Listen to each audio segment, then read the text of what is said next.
Thank you. Thank you very much.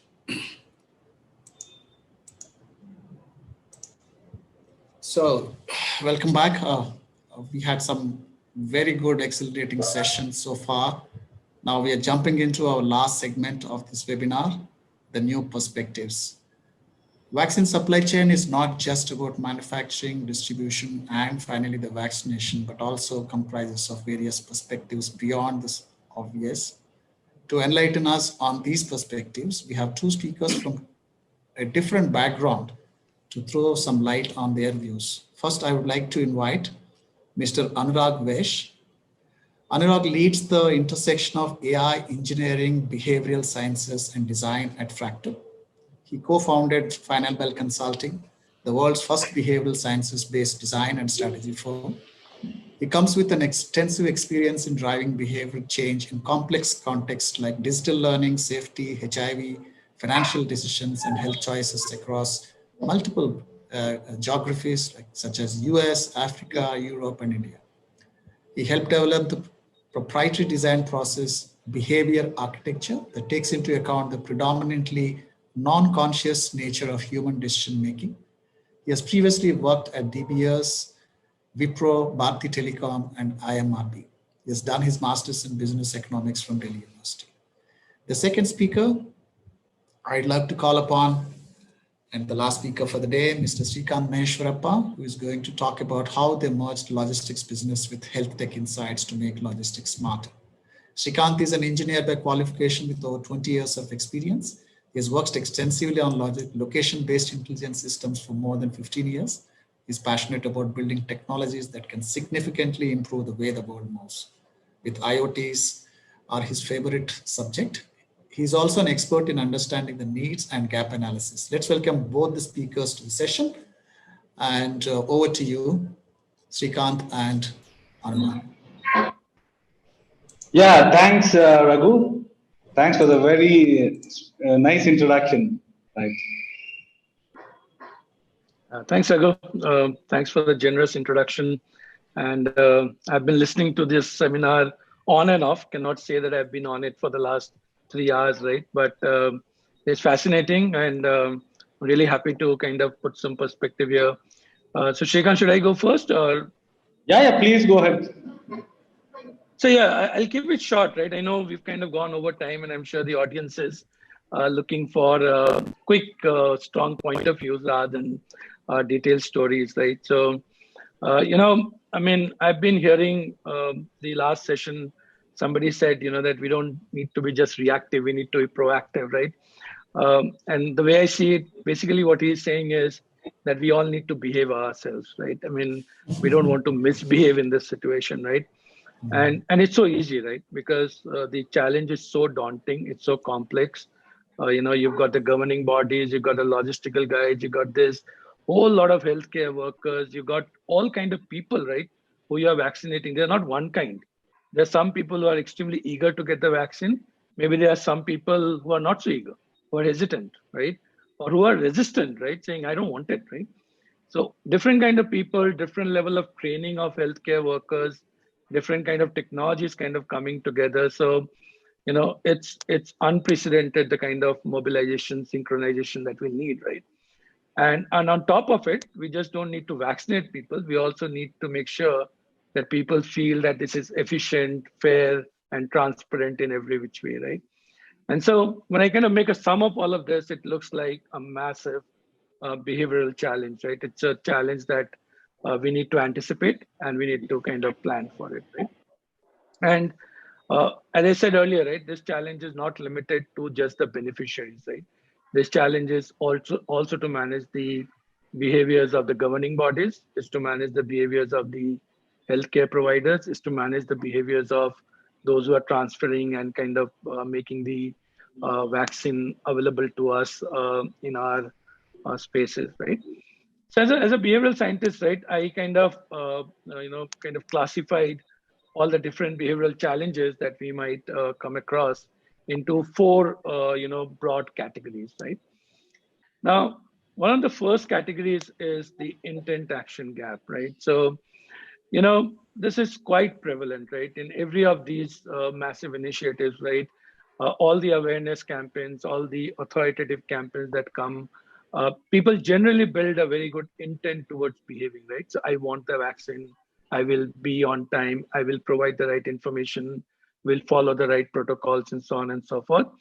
But the gap between intent and action often is quite large, right? So the actions are not commensurate with the intents of all of us, which are very noble in this kind of a health crisis, right? The second, which is widely talked about globally, is the hesitancy. And in some places, in some parts of the world, hesitancy is a vaccination piece, right? I mean, it's about some people believing that they don't need the vaccine, right? But in the kind of dynamic situation we are in, with different kind of adverse effects getting reported, or some kind of mishap that might happen, or the news around this vaccine versus that vaccine, and this protocol versus those protocols, right? It's likely that we might kind of come across a significantly large set of people, right, who might be hesitant in getting the vaccine. So that's the second behavioral challenge. The third one is the access gap, right? So, it's a large country with diverse kind of views and diverse kind of accesses to health and communication, and, different political views, this, that, and everything else, right? So it's not unlikely that there might be some media dark spaces, there might be some poor quality of information, there could be some rumor mongering, there could be just, self-appointed gatekeepers in societies, right, who might create some kind of an access gap, either for the communication that's coming down on the top, or for even the providers of the vaccine in one way or the other, right? So that's the third piece that kind of worries me. And the last piece is adherence, right? Adherence to the protocols, right? So this vaccination program will require all of us, right, irrespective of who we are. We are the governing bodies, we are the providers, we are the transferers, we are the acquirers of the vaccine, right? Everybody has to follow a set of protocols, right? And getting people to adhere to these protocols is going to be difficult. One of, from a beneficiary point of view, some of these, adherence challenge could be simply overconfidence related, right? I mean, I got my first dose, I feel very secure, right? Or some people in my home are now vaccinated, I feel secure, right? So some overconfidence might kick in. And the widely known concept of risk compensation, right? Which is when you feel the risk has come down a little bit, you tend to typically escalate your behaviors in a risky manner a lot more than what should kind of ideally suggest, right? So poor adherence to protocols, access gaps, hesitancy driven by all kind of counterfactuals and communications, and primarily some intent action gaps on the part of people, right, is what we are anticipating, not necessarily expecting to see, right? And I also believe that these kind of behavioral challenges are not all located in a particular time, right? So from the time an announcement is made, to the time allocations are made, to the time people get their first dose, the second dose, at different stages of this vaccination program, right? You might see different kind of challenges coming in, right? So having some kind of a roadmap, anticipating the journey, kind of figuring out the challenges of the beneficiary and the healthcare worker primarily, and having some management programs across these phases is, I think, going to be critical, right? To make sure that behavior is not the reason why our program is not most efficient and most effective, right? To conclude my thoughts, I think I cannot kind of claim to be a designer without having some suggestions on how to manage these challenges. None of these challenges are novel in nature. We have seen them happen, whether you're talking of the RMNHCH program, or you're talking of HIV management or tuberculosis management. Some of these challenges are common, right? So from everything that the world has been saying and what I've been thinking, I think we have four very potent, strategies that we should look at to kind of manage these behavioral gaps, right? The first of which is quite common, the social proof, right? So we need to make sure that there's enough social proof for the right behaviors, right? When people are uncertain, they actually look for other people's behavior rather than their own feelings and thinking, right? And we need to make sure that the behaviors of other people, be it the behaviors of celebrities, be it the availability of some digital badges or whatever else, right? Whatever that you can use as a social proof of following protocols, of kind of doing the right things, we need to make sure that that is prominently available to others so that one person's behavior can guide the behaviors of other people, right? And I say that in the context of the fact that at times as an authority, right, we might believe that rules and regulations and laws are what guides people's behaviors, right? But anybody who has driven in India would know that it's the behavior of the car right in front of you that determines my behavior a lot more than that signal which is making all kind of noises and visuals for me, right? The second point is around risk availability. So it's entirely possible that as we get into vaccination, the availability of risk might reduce significantly in our minds, right? So how do we keep that risk availability, consciously available to people at all times, right?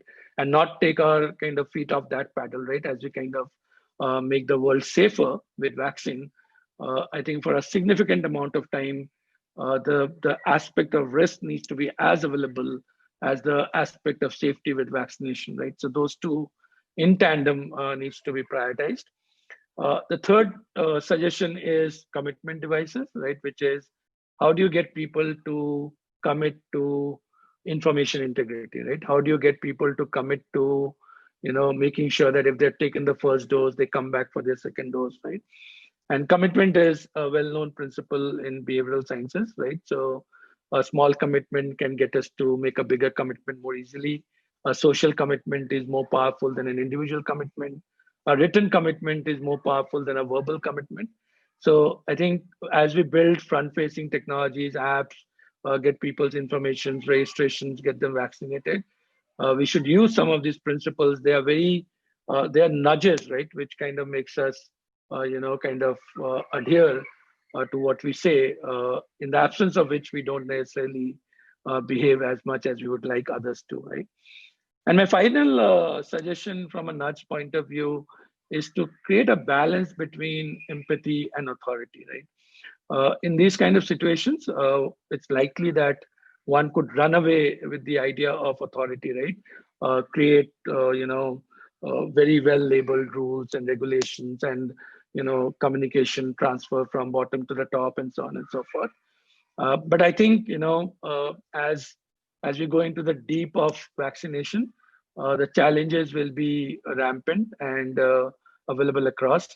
And I think all authorities, whether it's governments or providers, need to kind of balance the authoritative requirement with an empathetic view of different peoples or different cohorts and their specific challenges, right? Last but not the least, I think, whatever we are learning from a behavioral point of view in this very, very challenging times, it's possible to make these investments more sustainable. So, not just for COVID, I think some of these learnings, some of this behavioral management will definitely flow into, if we kind of obviously plan for it, flow into all the adjacent healthcare challenges, right? Be it about, making sure that institutional births happen, be it about, immunization, flu vaccines, outbreaks in the future, right? So it's required that, from a technology point of view, from a behavior point of view, some of these learnings that we'll have in this, stress test kind of a situation are durable for the various other programs or various other health challenges that we have, right? So with that, I want to kind of stop now and, Shrikant, please share your views. Thank you, guys. Yeah, thanks. Right, I'll share my screen.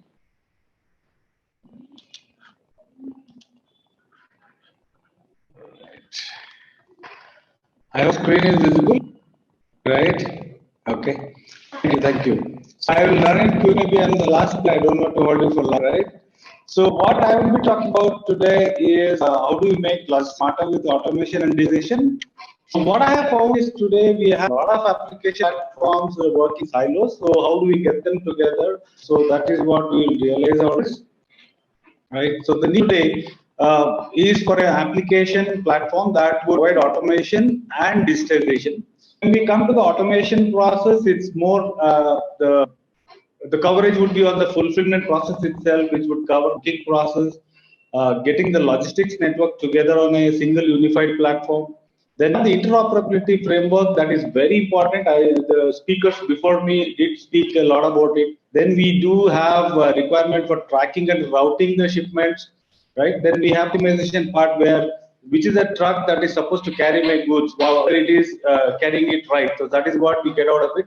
And at the end of the day, automation would revolve around the intelligence, and the decision algorithm is very important for the system to make a decision. Yes, this is the way that it is supposed to be carried, and this is the destination has to be reached with that products. Then when it comes to the digitization part, what we have is we need to do a document digitization, which would definitely save a lot of time and manpower effort in transfer of documents. And that's the more important in this COVID scenario, where human touch for the documents also is very important to be not there. Then we have the compliance part of it, where digitization, with digitization we can do the document verification, validation through the speakers earlier have spoken about the blockchain coming in, doing the validation verification. So that is very important. And then e-payments, end of the day, when the transportation is completed, the vendors have to be paid. That is very important to get the payments in place. Then we have the third-party information exchange, where there are players in the market. How do we get them together to exchange information with them? Then again to make sure that everything is happening well, we have a KPI-based reporting, where is this the way it is supposed to happen? What defined? What has been achieved? Right? So then the approach should be to have a unified platform with process orchestration. What we mean is, there are a lot of processes that are happening within the logistics network and the vendor network. So the processes involved have to be orchestrated and got onto a unified platform. Now, how do we achieve that? Is through an automated dispatch and delivery mechanism and management system that has been built. Then we need to drive the digital transformation. This is very important. That gets in the transparency and accuracy that's needed for the logistics network. Then doing this, they need to measure the performance as well, whether the KPI-based measurement have been met. How do we rate the system itself, whether it can vendor or the customer who is making the shipment? The rating should be available for each other. Then you also have the intelligence and reporting that has to be part of the whole system of offerings that anyone provides a platform with. Then we have the interoperability framework that would help in whether it can be outbound to inbound shipments matching to existing with the coexisting rather with the existing GPS networks or infrastructure available as an SAP or an Oracle basis. Then we have, at the end of the day, doing all this, the application platform itself should be able as a secure and scalable platform, wherein it has to be a SaaS-based offering for the various advantages that it provides. Then we have to have open APIs, where we cannot, no more with the world opening up, we cannot anymore be confined to one kind of system that is going to operate. It's going to be definitely a microservices oriented architecture and also global standards. Build once, run anywhere should be the concept. Then the data exchange that happens should be secure, storage and retrieval as well. They should be secure to the extent possible and allowed by the agencies, right? So how do we address the vaccine transportation? One very important factor we need to put in is that we need to co-create. No one company can provide the entire system as a whole. So we need to look at co-creating and address the vaccination transportation problem. Okay. So the concept revolves around, we have the high availability of vaccines at the one end, right? And the requirement is to vaccinate a majority of the population, if not the whole population. Then the government, what it needs is an agile and intelligent solution to make sure the vaccine reaches the end point, that is the from the manufacturing plant to the arm. Then also this kind of system, government would need to improve the existing medical value chain itself. How does this happen is it can be achieved with a totally integrated multimodal network, because the vaccine can be transferred through different modes from the factory, can come through air, it can come through train, it can be coming through last mile on a bike as well. So we need to take that into consideration. And the outcomes of this would be connecting a large network of vehicles. That is, they need to be on one application platform where it can talk to various needs of the requirement of the other side. Then we need to bring in the concept of combining the first mile, line haul, and last mile. This would bring in the cooperation. I mean, this would definitely need a cooperation from the service providers. And also, at the end of the day, when the transportation is happening from the plant to various stakeholders or the receivers, we need to have a shipment status as in transit data so that it can be relayed back into the system. Then the purpose impact of this, by co-creating the product or revolving around collaborative system, would be we have a proactive and foresight mode where right from the manufacturing plant or airport, we can actually track the vial numbers and the vehicle itself. Then it would bring in a participative model. Obviously, this is a huge exercise that we need to do to vaccinate the entire majority of the population. We need to be very much participative in our approach, where we get the community health centers or PHCs together in getting the required itself and delivering as required. Then we also have to align ourselves with the national vision of patient centricity, where it is very important to make sure the vaccine reaches the endpoint, the end receiver. And also, we need to look at the relevance towards healthcare services delivery by building kind of a logistics network, a cooperative model, collaborative model, intelligent model. We will be able to enhance use the same or enhance that in the future as well for other logistics management requirement in the health. Right. The context for this project would be actually to cover the healthcare facilities. It can be the government or private hospitals. It can be identified vaccination sites. It can cold chain points, so on and so forth. Then we have a huge responsibility to cover a very large road kilometers, that approximately 6 million kilometers. Then we have very shorter time to vaccinate the people, that is 6 to 12 months to 18 months. Depending on the requirement is on priority. Then we also need to manage and monitor the cold and in-time delivery of vaccines. That is very important for us to take care. Then various transportation modes that will be involved, last mile and last mile delivery. Right?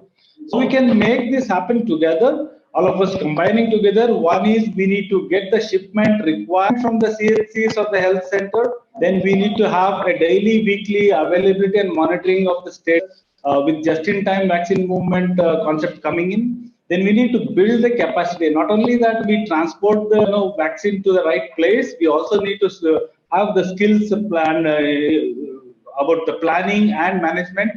Then we also have stock movement that is on demand. Right. Then from there we need to move to track and trace them. Right, from shipment to capacity development. Then we move to track, where we need to be able to track the complete movement of the vaccine itself with GPS data and the temperature data, so that we will be able to track the vial level monitoring at the end stage. Then we have the network visibility and trace, that is very important. That is to support for the on-field executives or route planning. And also we optimize the routes where these are the drops that this vehicle has to be going, right? And then we need to scale up as well, where we need to give the endpoints, the ETAs, the estimated time of deliveries, and we identify the last mile of delivery. Maybe a truck or a commercial vehicle cannot reach the last mile. We may need to plan differently by involving a bike or some other mode of transportation, right? So how do we plan to provide from Transo as a solution is shipment, dispatch and tracking all available on a single platform, right? Airport, manufacturer, warehouse to the endpoint. Then we have the route planning that has to be done. It can be achieved through one-to-one or one-to-many based on the location itself where it has to be reaching the vaccination and the need over there. Then we have the delivery planning itself, which can happen. It can be a scheduled delivery planning. You just give an upload of delivery plan, and the system is capable of delivering the or matching the vehicles itself. Then we have the other information that we will cover right from the times of arrivals and departures to the proof of deliveries. So how do we make it work is right from manufacturing facility, the connected vehicles infrastructure will be able to deliver to the primary wax storage. Then from there on, it can move to another storage that is the secret facility or the end where it can hospitals or the vaccination points. From again, there is another challenge that we have to is movement of the storage box back to origin. So that is another thing that we need to really take care of, right? So the roles and responsibilities of the whole ecosystem would be to identify consortium where the consortium partners develop the standard operating procedures. Then they will need to define the storage and distribution mechanisms and also help in onboarding the logistics partners. So all of them have to come together to track and trace and also look at the feasibility of a well-defined technical integration. Then it boils down to the last mile sub center where we have the plan for the vaccination, how many people to be vaccinated, how do we store, how do we distribute. Then we have the immunization program itself, that these are the people that has to be immunized. So they have to come together and tell these are the few set of people have to be vaccinated first, second, third. So in that order. Then we have the local support government bodies where it can be, supporting in the launch of the program. Then we also have to, get into the government. The government should involve in making the faster, vehicle movements faster. In maybe giving them faster access of the toll knocker and toll booths or checkpoints, right? So what the impact of the whole system would be, cost reduction when it comes to working in silo or together with an intelligent solution. There can be a significant cost reduction with the planning of logistics network. Then there is a savings of time where right from the primary health centers, the requirement is passed on to the central governing body that these are the locations where this much of vaccine is required. Then we have the process automation itself. It has to be 100%. There is no doubt about it. Then with digital and with 100% digitization, what we get is that transparency that is required out of the system. So that is what I have. So together we can make a difference. We should not be having different ideas, but a common idea to make a difference. That is what I want to end my talk with. Excellent. Thank you so much. As I always we always keep the best for the last. And I said it's a new perspectives. I took two key messages from both these speakers. Mr. Vaish is balancing the empathy versus authority is a very profound statement. Thank you very much. And whatever short time you got, and every statement is very profound. Thank you so much for a wonderful session. And then Srikanth, while we talk about technology and supply chain, but you also brought out an excellent element, the excellence in process, and how do you actually create a roadmap or a recipe for bringing technology and supply chain together. It's a wonderful recipe book, what you have shown here. And thank you very much.